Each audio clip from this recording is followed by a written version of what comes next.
প্যারা নবী তার জীবদ্দশায় সাইয়েদনা আবু বকর সিদ্দিককে ডাকতে বললেন, ও আমার প্যারা আবু বকর, এখানে 1,00,000 সাহাবী ঈমান আনতে গিয়া আমারে সেভ করতে গিয়া যা অবদান রেখেছেন, সমস্ত সাহাবায়ে কেরামের অবদান পৃথিবীর বুকে আমি প্রতিদান স্বরূপ দিয়ে দিয়েছি।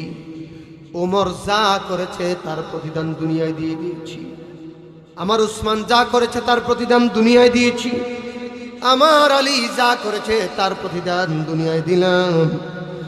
সাহাবায়ে কেরাম সবার প্রতিদান দুনিয়ায় দিলাম, কিন্তু একজন সাহাবী ছাড়া, এটা হচ্ছে আমার পেয়ারা সাহাবী আবু বকর। আবু বকর শুনেন শুনেন শুনেন, দিন ইসলাম মানার পরে আমার উপর ঈমান আনার পরে আমি নবীকে সেভ করতে গিয়া দিন ইসলাম সমুন্নত করতে গিয়া যত অবদান রেখেছেন, আপনার প্রতিদান